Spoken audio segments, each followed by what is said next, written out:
In this video, I'm going to show you how I built and installed these carriage doors.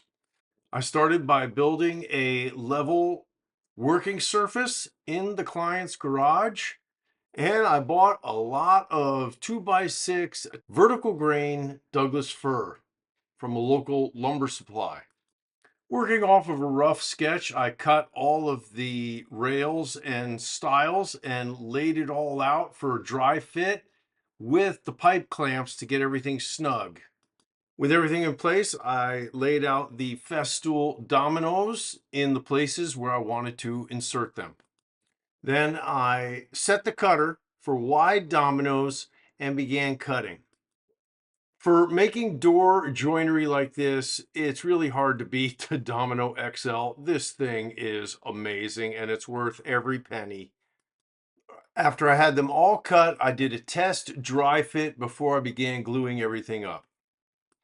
Then I started applying the glue with a brush. It is a lot of work. It takes a long time. You got to work quickly, get all of that stuff glued up, get them into place, tap them with your mallet, make sure everything is straight and square and flush, and then crank down your pipe clamps. I let it dry for 24 hours, then break out the orbital sander and get all the glue and pencil marks off and any unevenness on those joints. For the wood panel inserts, I cut out the area with a 1/4 inch slotting bit on a shop router. That makes a clean, deep cut and it's very easy to do. Now I glue in these 1/4 inch plywood inserts, get them secured, and my panels are going to rest on top of that. I make a custom sticking with the extra wood, and those are designed to hold my panels in place and look great. Before I install the panels, I'm going to get them primed. I install the panels with enough play so they can move around, expand, and contract. Then I'll hold them into place with the sticking that I'll nail into the door.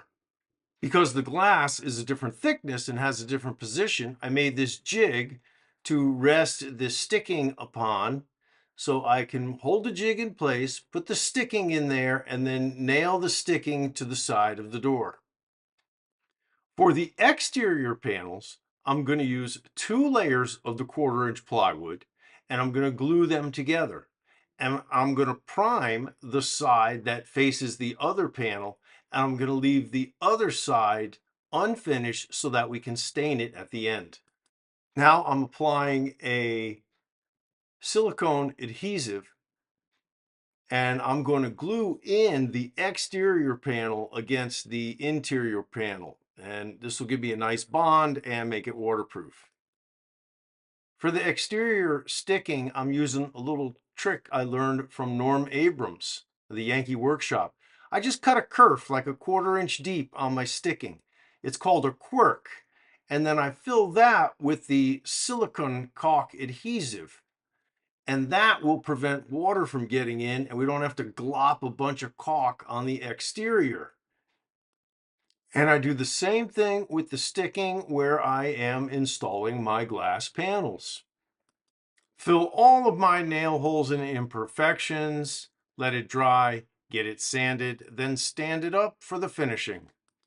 Once it's all cleaned up, I hit it with a pre-stain wood conditioner, let that dry, then lightly rub it down with a 300 grit sandpaper.